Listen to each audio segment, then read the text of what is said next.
Back in 1603, Queen Elizabeth I passed away. She had ruled England for 45 years, was well loved, and provided a sense of stability and security during her reign. Described as neither a good Protestant nor yet resolute papist, she was able to provide a relatively happy medium between the two warring sects. Having no children of her own, though, the throne was open to King James VI of Scotland, who became King James I of England upon her death. England had been at war with Scotland on and off over the years. James's own mother Mary had been beheaded by Elizabeth. Still, many people saw the rise of a new king as being the opportunity for religious reform that they had been waiting for. On his journey south to his English coronation, King James was stopped by a delegation of Puritans who presented him with a list of grievances and their proposed reforms. It was signed by over 1,000 clergymen, which was 10% of England's clergy at the time, and was subsequently called the Millenary Petition. They addressed things such as banning the use of wedding rings and wearing a cross, but didn't mention anything about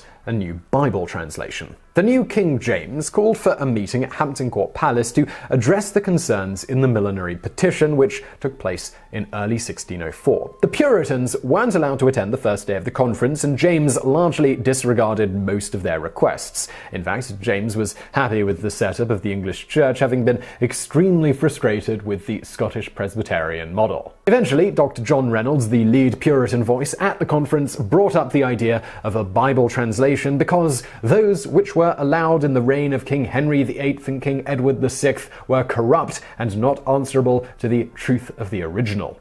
James, who hated the popular Geneva Bible for its anti-royalty message, agreed that a new translation would be for the best. And despite the other outcomes of the conference, the Puritans, they were happy because they believed they would have a say in the new translation, perhaps enabling them to bring about some of the reforms that they wished for. The translation of the Bible, it didn't begin until 1607. 54 Bible experts, only 48 were recorded as some died before the translation was finished. They all gathered together at Oxford, Westminster, and Cambridge to discuss the translation. They came from all levels of religion and had different ideas about the reform that they wanted to see. They had to follow 15 rules for translation, including making no notes in the margins of the Bible and keeping the language accessible to the common people, many of whom were wholly illiterate at the time. The translators were broken into subcommittees, each translator independently translating the same section of the Bible, which he then brought back to the subcommittee. All of the translations were compared, and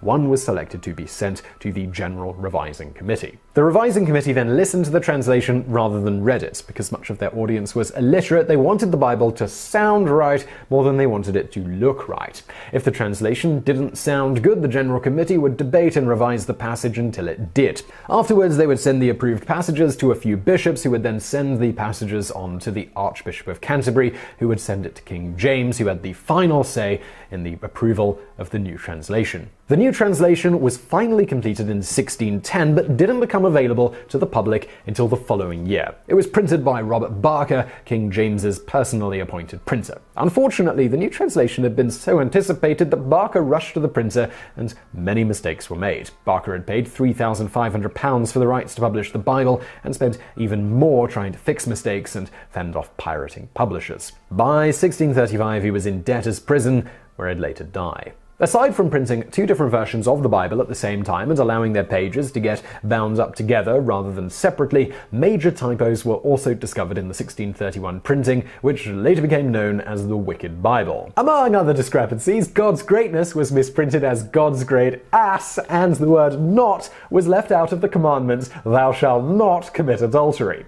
Because of this, it isn't exactly a mystery as to why the King James Version was not very popular from the very beginning. Over time, the King James Bible underwent a number of revisions from the original translation. Typos were corrected, new chapter summaries were included, and marginal references were added and verified for accuracy. The revisions opened the door to increasing the King James Version's popularity, and the rest, as they say, is history.